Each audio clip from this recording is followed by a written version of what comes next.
welcome to another edition of A Little Perspective. This is the Little Ladies edition. Today I have two authors from our advocacy book project, A Little Perspective, Real Stories of Little Ladies. We have Lauren Bryant and Chantell Butler with us. I'm super excited to have them on to hear about their experience being a part of this book, and then just telling us a little bit about their triumphs, their struggles as they grew up being a woman with dwarfism. So Lauren, why don't you tell us a little bit about yourself? All right. Hi, everybody. My name is Lauren. I'm 26, and I am going to be a second-year master's student at the University of Illinois. I'm getting a master's in education. I was born with a genetic disorder called osteogenesis imperfecta, which is the reason I am a little person. And I love music and singing. I love to read. I love to write. I'm kind of just a regular 26-year-old in a much smaller, more compact body. I love that. I love that. Chantell, why don't you tell us a little bit about yourself? Hi, I'm Chantell, 31, born and raised here in Saskatoon, Saskatchewan, Canada. I'm a prairie girl. I am a former educational assistant with the Greater Saskatoon Catholic Schools, currently on long-term disability, and just seeing where life takes me. I'm an animal lover, a writer, obviously, but I love creating and writing, and baking and cake decorating is my ultimate passion. That's awesome. That's awesome. So, Lauren, you are, you love music, you're a writer, you are very busy, you're in grad school. What made you say yes to being a part of this project? I think it was an opportunity to get myself out there and get my story out there. With my degree, I want to work for a college or university's disability services office as an accommodation specialist. And I think that a big part of advocacy is being comfortable telling your story, and telling your story to maybe a complete and total stranger. Because unfortunately, that's something that a lot of disabled people do. We shouldn't have to, but we do. And I think that the more you do that, the more comfortable you become. And the more comfortable you become, the more comfortable you become helping other people develop their own advocacy skills. Mm-hmm. Mm-hmm. Yeah, absolutely. So what would camera's all blurry. What would an advocacy that the role, and I'm sorry, the title slips my mind. What would that role look like in a college? Because that's something that, if you don't have a disability, you likely would have never considered that to be a need or even a role to pursue. So what does that look like? Oh, absolutely. A lot of people have no idea what that is when I first tell them.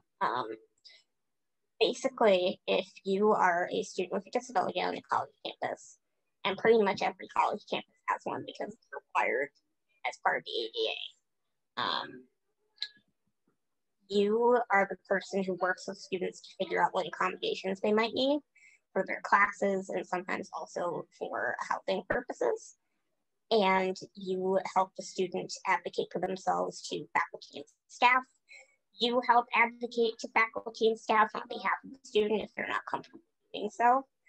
And it's something that I've had all throughout my undergrad and graduate years. And just a chance to be able to do that for another student, and for them to see that someone with a disability just like them can be in a position like that, I think would be really fulfilling and rewarding for me. Yeah, absolutely. And really effective, because to be able to representation matters. And so it's meaningful when you're working with someone in that kind of a role that can put themselves in your shoes or in your chair, so to speak, because you know that they get it, and it's not, you don't have to explain as much. You don't have to, you just immediately feel seen. So that's wonderful. That's really great.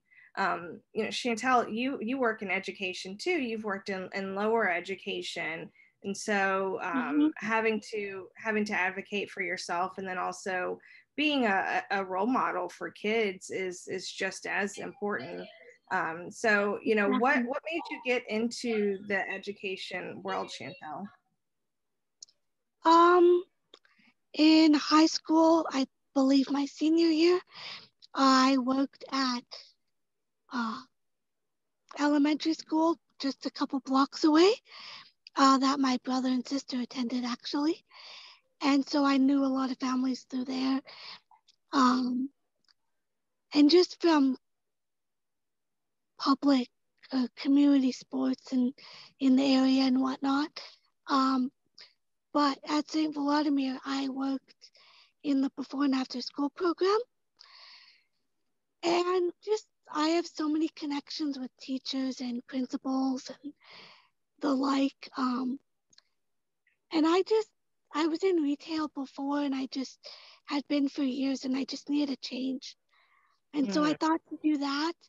And at the time, I got interviewed and accepted the Catholic system, which I was born into Catholic religion. At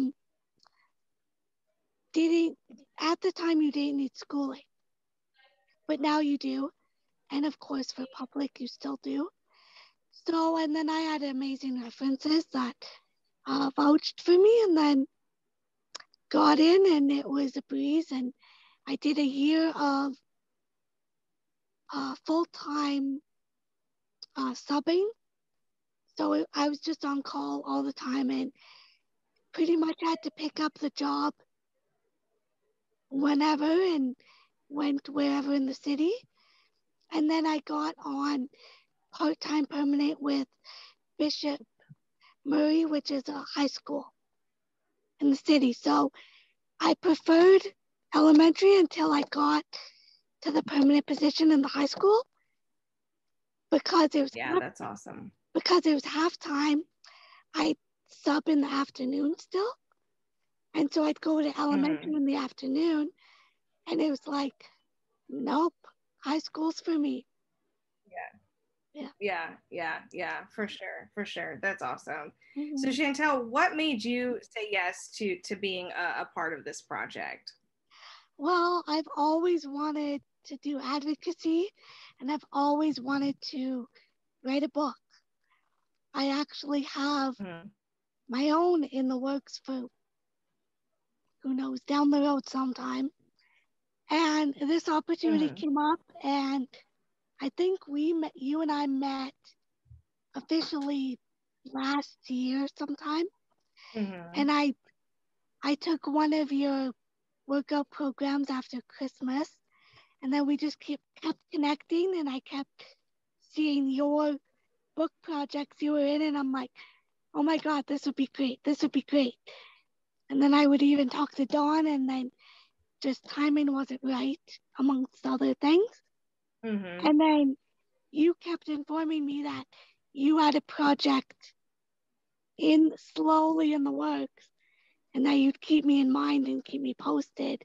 And so that's how it happened. And of course, when you asked me, I was no hesitation. It was like, yeah. Yeah, that's awesome. Yeah, you definitely did not hesitate. I was thrilled. I was honored to have you be a part of this, for sure. So Lauren, was there a time when you were younger that you felt like you weren't sure what you would be able to do when you grow up as an adult for a career? Did you always feel like there wasn't anything that could stop you? I think it was definitely, but I didn't feel like there was anything that could stop me, just because I was one of those kids that had like 5 different ideas before I turned 6. about what I wanted to do. You know, I wanted to be a vet. I wanted to be a doctor. I wanted to dance. I wanted to do all this stuff. And then the older I got, you know, I kind of started looking more realistically at how my disability affects me. And I realized that my passion has always been in advocacy and in disability. And I'm like, perhaps this might make sense as a career. Because Chantell, I don't know how you do it. I can never work with the high schoolers.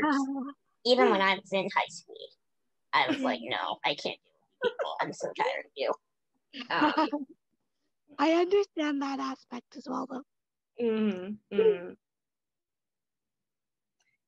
Yeah, I've always said that I could never homeschool, and then last year we had the pleasure of having to homeschool, and I was right. That is not for me. Yeah, everyone always thinks when I say I have a master's, I'm getting a master's in education. They're like, "Oh, what do you want to teach?" And I'm like, "I don't." Yeah. Oh, that's funny. Chantell, you know, what about you? So you have achondroplasia dwarfism. It's the most common. You've had quite a number of medical issues, though, as a direct result of that. Yes. Did you always feel like, you know, you could do anything, or were you more concerned that these medical issues would, you know, hold you back as you got older? Yes. Well, like Lauren, when I was young, like quite young, I believed I could do anything. I had all these dreams, like career-wise, I'm gonna be a teacher, I'm gonna be a singer, I'm gonna be a vet, actually, as well. Monks, and then other things. And then the medical kicked in, and especially in the later years in my 20s. And that really degraded me, I guess. And I just thought, especially with one aspect, I almost wanted to quit, not die, but just quit and be like, okay, I give up. I don't care if I just can sit in bed the rest of my life, or be in a wheelchair, but have no ability otherwise. Like, you know, with physical, I was okay with that for a while. I worked my butt off, in every aspect, and it was just not getting anywhere. And so luckily I persisted, kept going, and I am where I am, and I'm thankful.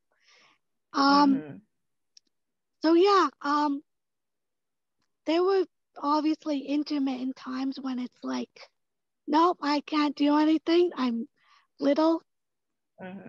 Yes, that little person over there and over there, they're doing great things. I don't know how they do it, but that's not me, you know, but that's definitely changed now. That's awesome. I love that has changed, and I can definitely see that has changed, because in hearing your story and in hearing how defeated you felt at one time, like that's not the Chantell that I know today at all. But I don't blame you. Like there's no shame in that situation, because when people read your chapter, they'll understand, you know, what you've been through, and they'll understand how you could easily get to that point. And I think most people would get to that point. Honestly, it's so easy for us to compare ourselves to others when all we see is their highlight reel. You know, Facebook isn't the whole story. It's just bits and pieces. And so it's easy for us to say, you know, well, they can do it, I should be able to do it. But you don't know what support, encouragement, you know, health they have versus, you know, what you have, or whatever, you know, all those things really add up. But, you know, to know that you still push through and persevered and are the really positive, encouraging, strong woman that you are today is awesome. It's really awesome. Yeah, thank you. Yeah. So, Lauren, tell us a little bit about osteogenesis imperfecta and how that affected your younger years. To be so frail, and to be a kid, those two things don't go well together. So, just tell us how your parents handled that, how that affected your childhood. Yeah, so I was actually initially diagnosed in utero. The doctors first thought I just had dwarfism. And then a couple weeks later, they saw that I had fractures. I had broken bones in utero.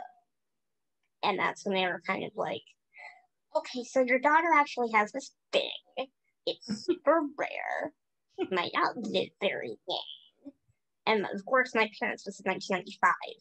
We don't have the information that we have now. We don't have the resources.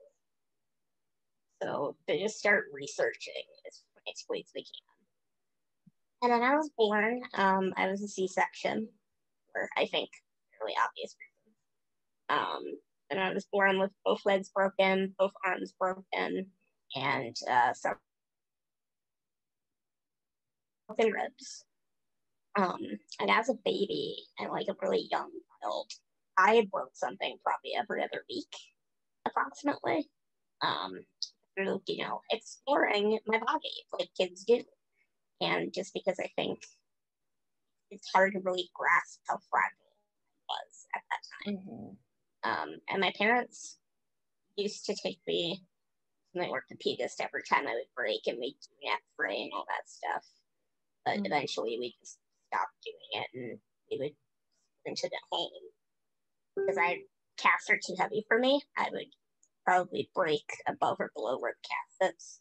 So we just kind of splint it, wrap it in a bandage, and move on with life. And when I was 5, I was one of the first children in the United States to receive a medication to help increase bone density. And that made an incredible difference. And I took it for years, stopped, started again, switched medications. And I am on an infusion now that's once a year, 20 minutes, and then you're done. And as a result of that,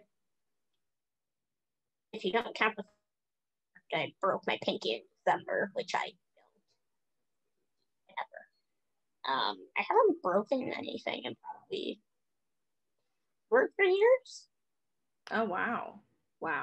You broke up a little bit on us, but so you have taken, you took medication when you were younger, and you've since done infusions, and those have helped strengthen your bone density. And so you haven't broken anything aside from your pinky in a few years. Mm-hmm. Wow. That's fantastic. Yeah. That's gotta be comforting. Like, that's to go from just every move you make breaking something to being able to live a little bit that's awesome. That's great. I didn't know that I didn't know those treatments existed. That's cool. Yeah, I mean, they're not technically approved for a lot. They're still considered osteoporosis drugs, but like something. Yeah. That's awesome. So,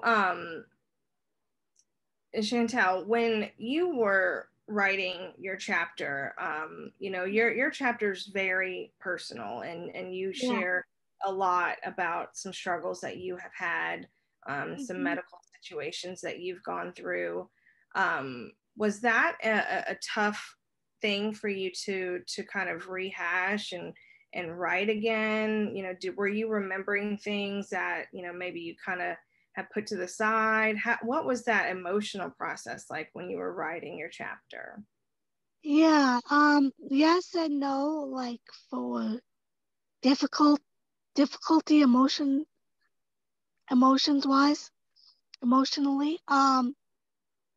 I mean, every day there's triggers, there's whether it's minimal, whether it's to the max, whether it's physical, emotional, mental, all of it, none of it. There's always something.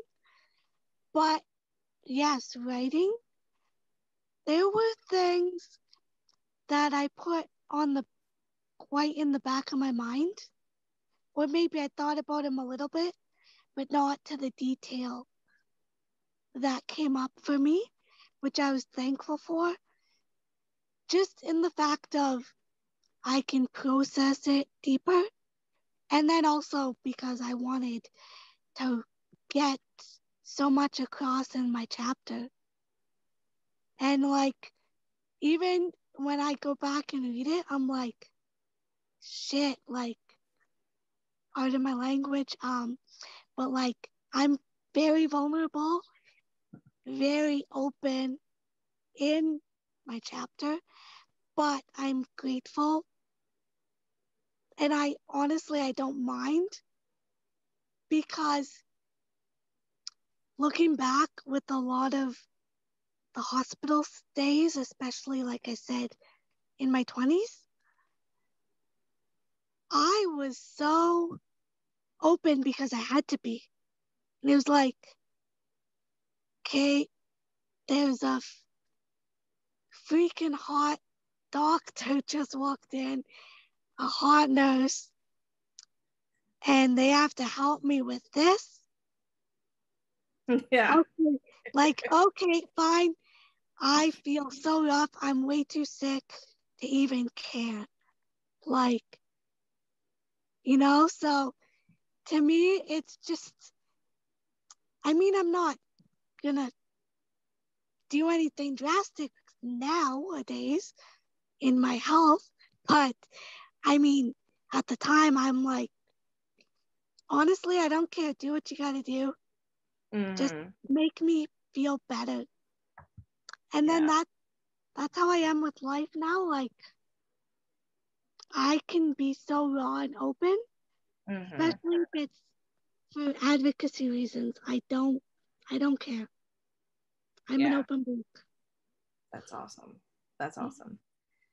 Lauren, how did you choose what you wanted to write about? The sister book that we have is for the parents of children with dwarfism, and it focuses on pregnancy to toddlerhood. So their book, is very limited in what they can choose to write about, but ours, the ladies book, is wide open. So how did you choose that one, situation to be what your topic was? I think it was because it was a really major issue that I had to deal with. I say issue like I was late for a bus to work or something, not me almost dying. It was a really scary thing, but it taught me a lot of really important lessons. I think the biggest one of them being learning how to trust my body. I think that we have a lot of we can doubt our bodies a lot, and we can allow ourselves to be convinced by others that what we're experiencing is normal, or it's fine, or it's not that big a deal. And being able to experience being so sick.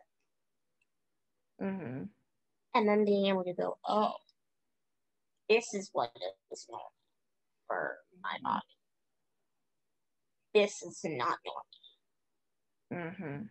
Has been really powerful, because when I was a sophomore, so a couple years ago, I got bronchitis, which I don't know if y'all have had bronchitis. It's not fun. 0 out of 10. Do not recommend. And most respiratory things, I would have to go to the ER, because that's how bad my respiratory system is. But as a result of knowing what happened, last time, I could finally be like, okay, I'm going to go see campus health. I'm going to get some kind of diagnosis and figure out what's going on. And then whatever they tell me to do, I'm going to do it. Mm-hmm. And I did. Never had to go to the ER. Got better. I mean, not completely by myself, but you know what I mean. Mm-hmm. It was incredible. Yeah. Yeah. I think a lot of people have a hard time listening to their body. And I think that we are so trained to just go, go, go. And that, you know, we don't have time to be sick, that when, you know, our body is trying to tell us something, we brush to the side or we ignore it. So I think that's really valid, especially when you have a disability. But do you, Lauren, have you had any experience in having to work through having doctors trust you and what you have to say about your body? I know a lot of people with disabilities have had experiences where doctors don't listen to them and don't believe them, so to speak. And so, and that can be certainly a point of frustration. Have you had experiences like that? Yeah, so I talk about this a little bit in my chapter, so spoiler alert if you don't want to hear about it. When I woke up from sedation after being intubated for the second time, when I actually have conscious memory of being awake, after my dad explained what happened, and I got over some of my initial confusion, the attending physician came into the room and explained that this was the second time they had to intubate me, and that she was really concerned that I was doing a tracheotomy, and that I would never come off the vent. And I say this in the chapter where I'm like, why would you tell someone that? Like, immediately after coming out of sedation, you don't know what's gonna happen. Exactly. And even when I transferred to the hospital back home, I had doctors having me convinced for days that at any moment they were gonna have to take me back to the ER and put a tube in my neck. And then I think my body must have gotten the memo, and it was like, oh shit, I guess we better actually like do something about this. I would like to not have a tube in my body. Thanks. And I think it's just a lot too. Like, I had an endocrinologist a few years ago. He was the one who was prescribing my infusions. And at one point he goes, you know, I don't know if you really need these infusions anymore. And I remember I look him dead in the face and I'm like, I absolutely want to keep doing these infusions. If they're not hurting me, I'm going to keep going until we think that there's a problem. Yeah. And he was just like, okay.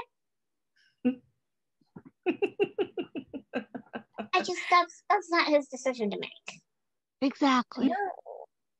No, and the if there wasn't any real harm in doing them, then it's certainly not worth the risk of not doing them. I mean, exactly. That's absurd. Well, I'm glad that you stood up for yourself, and I can picture it. I can imagine your putting your proverbial foot down and not even, it's not up for discussion, sir. Like, sir, no, nice try. Yeah. Chantell, I know that you have had some situations where there's been some frustrations with medical professionals. Oh yeah. You know, what is one story that comes to mind when talking about that? Well, quickly, excuse me, up until 2015-ish, every time I went to the ER, they of course would go through the whole protocol of the ER, and I would, as sick as I was, like sometimes I could barely pick my head up, or like whoever drove me, I'd be like, please talk to them. I can't even think. I don't even want to talk. Like, it exerts too much energy to talk even. And they wouldn't listen. So I'd fight with that.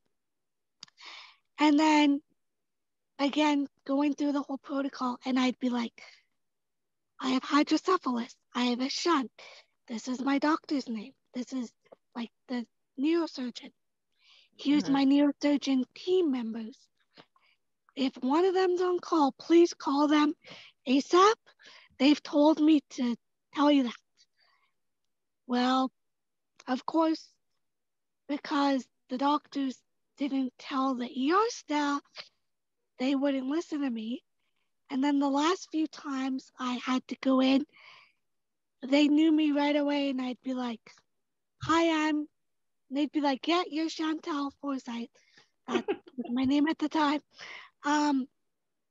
Like, yeah, and you know I'm here? Yeah, you're Chant. Yes. Please get the doctor. Yep, we're on it right now. And it was like bang, bang, bang. Like they knew me like no one's business, you know? And so that was good, but another one was one of the neuro residents. I'm sorry, I'm gonna try to be kind here. He was not nice. I liked him at first, and then he got on my nerves rather quick. I think I first had him on my team in like 2015. And so he was new to my case. And one of the times I was admitted, and then I went downstairs with my mom for food because I hadn't eaten in forever, and I finally got the clear to eat that night because I wasn't gonna have anything done at least till the morning.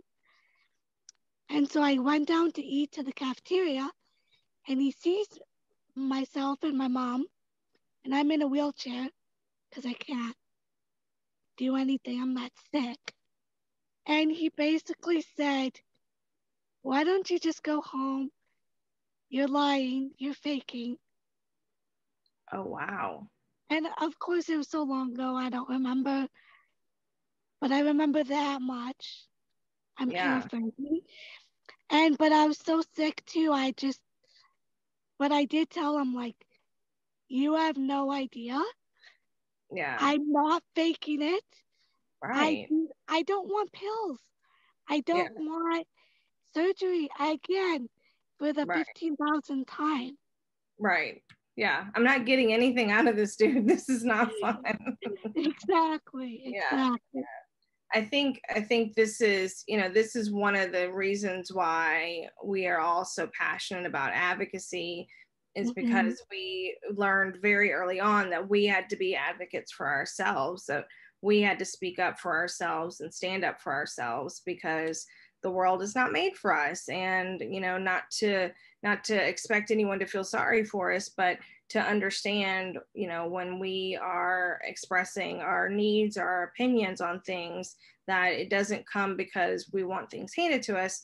It's because we have genuine, needs, and to be able to be a part of society. So, Lauren, if you could tell the world, one thing about dwarfism, if you wanted to share, a thought or a suggestion, so to speak, about dwarfism, how people act and such about it, what would that be? So there's this idea in the disability community of presumed competence, which is basically this idea: assume that the person you're talking to, no matter what their disability might be, no matter what they might look like, you assume that they know exactly what you're saying, exactly what's going on around them, etc., etc. And I think that that's super important, especially for those interacting with people with dwarfism, because I think there is this assumption that we're children or childlike. And for some people, maybe that's true, but it's not true for everybody. So just believe us when we tell you how old we are. That's like thing one.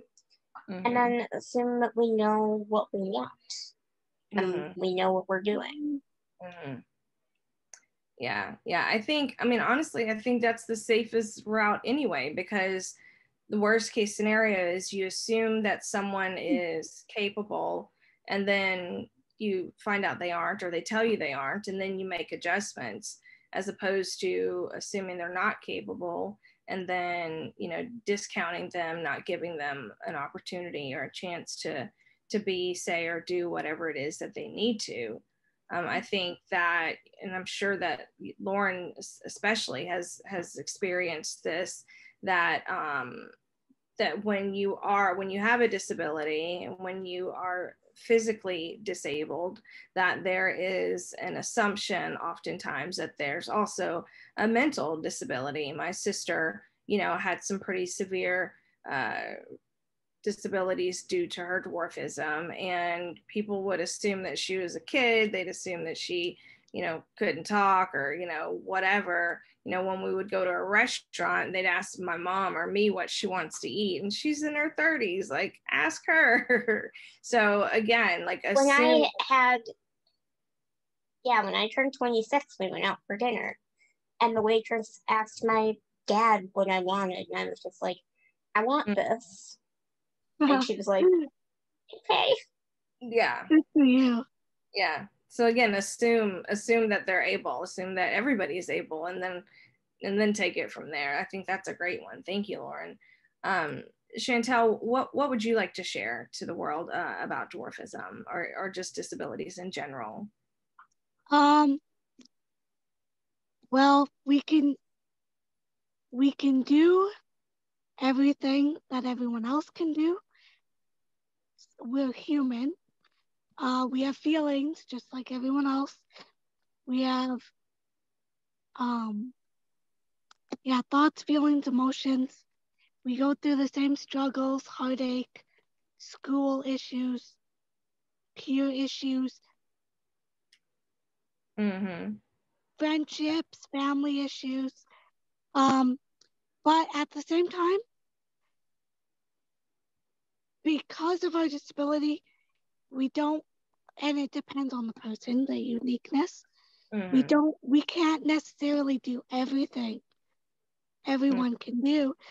So please, when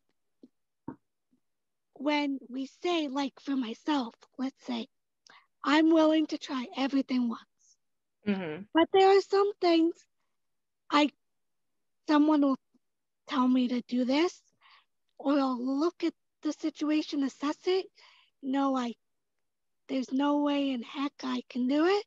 And I'll say right off the bat, no. Yeah. This is very dangerous. And they don't believe me. Yeah. You know? And it's like, please, I've lived in this body,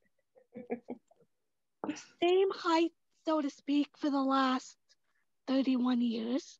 I know my capabilities. Of course, I want to do everything like everyone. I'm not going to say no just for the heck of it. Right. Yeah. And if anything, we wish that we could. Yeah, exactly. And if I could add in one other quick, short one, no pun. And this one grinds my gears quite a bit. It happens to me often. With staring and comments and whispers, especially from kids. Parents, let them do their thing. And let me or whomever they're speaking to handle the situation. Unless we're not being polite. If we're being ultra rude, then fine, step in. But also teach your children not to be rude.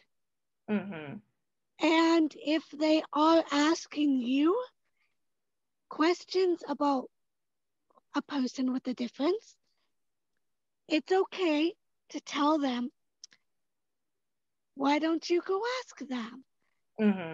But or just say, never mind, we'll talk about this later, but don't be rude in front of me. Yeah. There's also the shushing and the scurrying away, you know, that sends the message that there's something wrong with us, and that, you know, you shouldn't look in our direction. kids interpret things, you know, rather literally a lot of times. So if that's what you're doing, then there's shame there. And that's obviously not the message that we want people to receive. We want people to understand that inclusivity is important. And so most LPs, most people with disabilities are willing to, you know, address it, especially with kids, answer a couple of questions and move on. And honestly, kids usually they take answers pretty well, like, you know, because that's the way God made me, or, you know, something like that. Or if somebody's in a wheelchair, they can just say, you know, what the reason that they're in a wheelchair. And kids typically take it at face value and move on, as opposed to making a bigger deal about it by, you know, trying to shush and run away and all of that. So yeah, I think those are great, Chantell. Thank you for that. So ladies, I really appreciate you being here with me tonight and talking with me about the book and about your life experiences. Certainly appreciate you contributing to the book and being a part of that. Our book, A Little Perspective, Real Stories of Little Ladies, comes out in September. So be sure to reach out to one of these ladies and get your own autographed copy. And October is Dwarfism Awareness Month, so be on the lookout for some awareness things that we will be doing as well. The key is to make people or help people understand dwarfism a little bit more so that we can be included and we can spread equality, equity, advocacy, and accommodations. So thank you, ladies, again, and I hope everybody has a great night. Thanks, Bye. Bye. Good night, everybody. Bye, Lauren. Bye.